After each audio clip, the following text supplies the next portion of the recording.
So this one time, I was at a kopitiam in NUS and I overheard this conversation between two university students. One was complaining about being broke and the other was like, but didn't you just get paid from your tuition job? And the first one go, yeah, but I have no idea where it all went.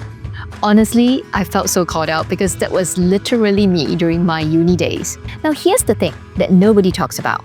You can be financially independent and financially illiterate at the same time. Think about that for a second. You're earning your own money, paying your own bills, but you have absolutely no clue what's happening to your finances. Now, here's what's really happening in this transition.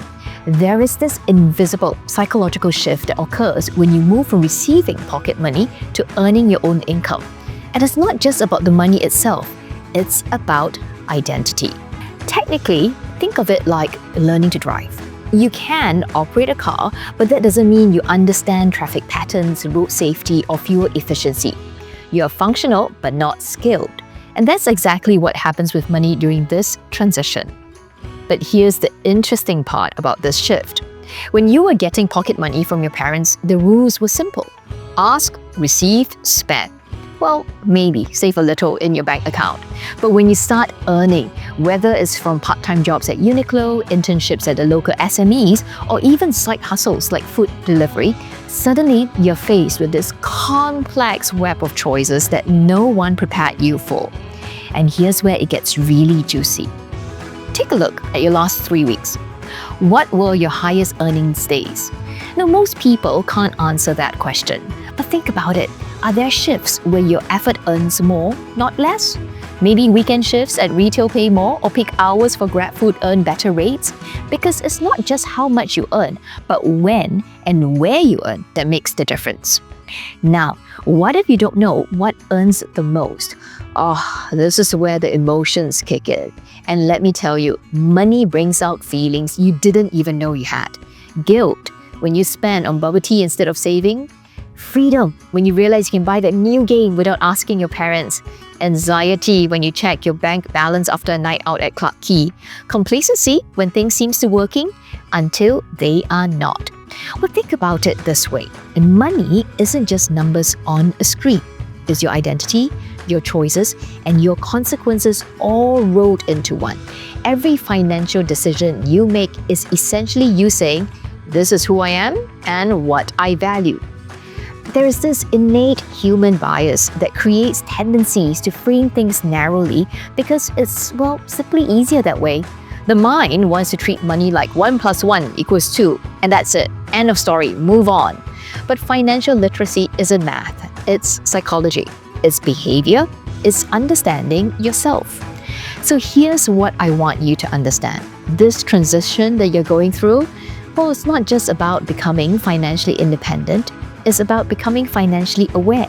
Because you are the sovereign of your financial life, the Singapore economy doesn't have to be the big boss that rules over you. The question isn't whether you're earning money. The question is, do you understand the person who's earning it? Gosh, I honestly have the worst relationship with money when I first started earning. Now, I remember there was this one time I got my first proper paycheck from my part-time job at Marina Bay Sands, $1,000 for the month. And I remember staring at my banking app thinking, whoo, I'm rich. And by week 3, I was asking my parents for transport money. True story there. Now, here's the thing about Singapore that nobody warns you about.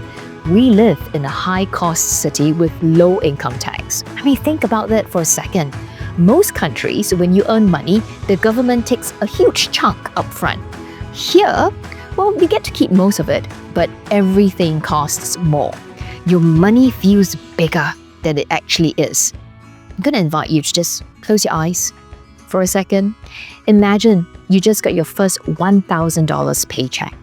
What's your first move? Well, most people think, finally, I can do whatever the heck I want. And here's the reality check. You're about to learn the most expensive lesson in adulting. Think of budgeting like playing a strategy game. Now you have limited resources, multiple objectives, and you need to make decisions that affect your future gameplay. The difference is, in real life, there's no reset button here. So let me introduce you to something called 50-30-20. Got it? 50-30-20 rule is like a cheat code for budgeting. 30% of your income goes to your needs, 30% to wants, and 20% to savings. Although we don't need to modify this for the Singapore student realities. So let's break down that $1,000 part-time salary. Do you know how much you spent last month? Most people don't have a clue. And let's be real about what $1,000 looks like here in Singapore. Your needs, that's $500.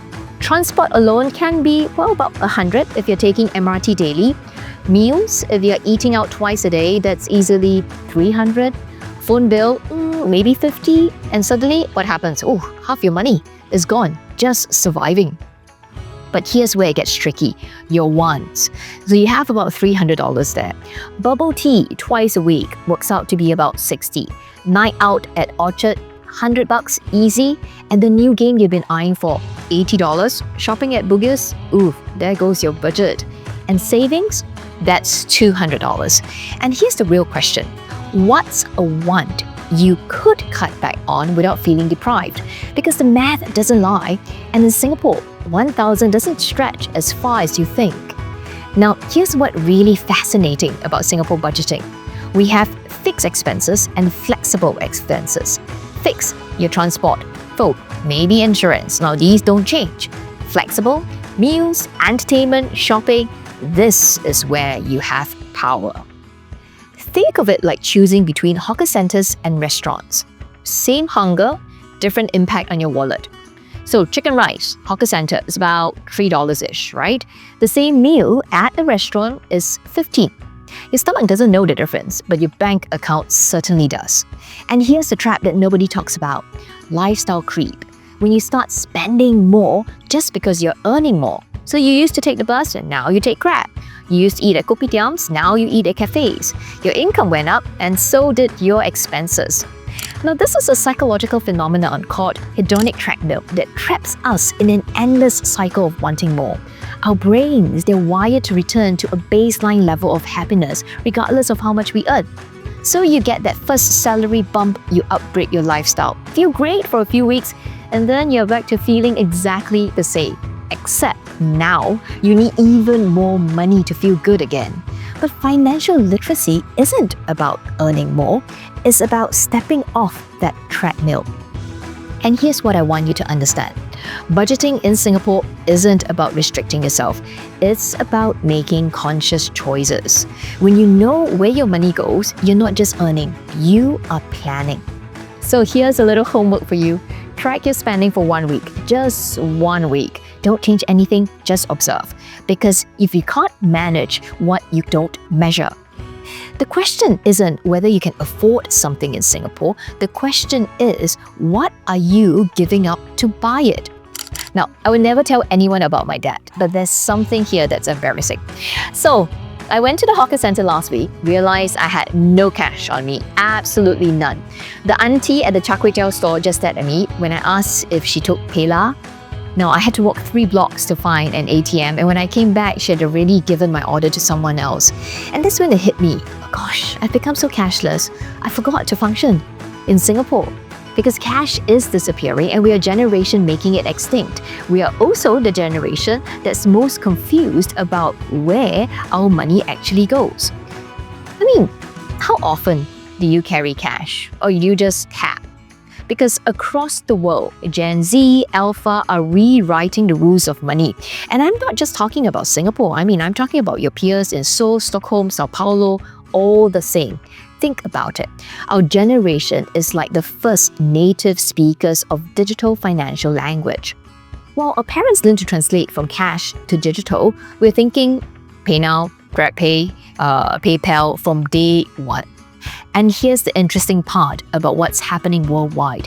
In the US, Gen Z is using apps like Robinhood to invest before they can legally drink. In China, students are using WeChat Pay for literally everything. But here's where it gets really fascinating. There's crypto curiosity everywhere. Your peers in other countries are dabbling in Bitcoin, not because they understand it, but because, well, traditional finance feels old. Side hustles are global now. Students in London are doing the same food delivery gigs as students in Singapore.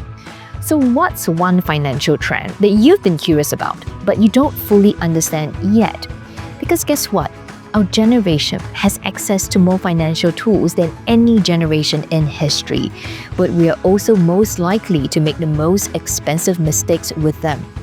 What's really happening is the digital financial hygiene is becoming a new life skill. It's easy to spend digitally, too easy, I say, when money is just numbers on a screen. It's like the brain don't process it the same way as handing over physical cash. Think about Pay Now, GrabPay in Singapore. Incredibly convenient, right? But they are also helpful, or could they be harmful?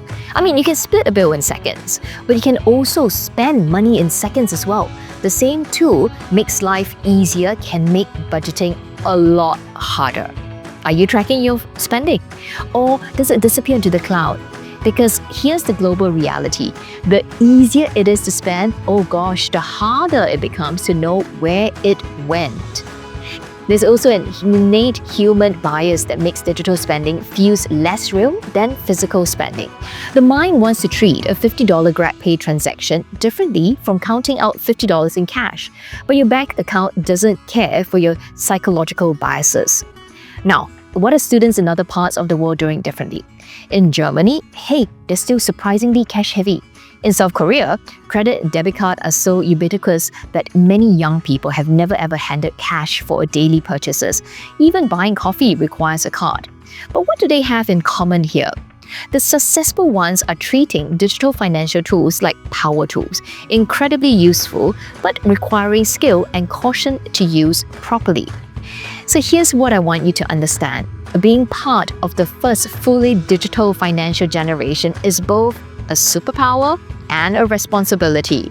You have tools your parents never had, and you also have temptations they never face. The question isn't whether you're using digital financial tools. The question here is, are they using you?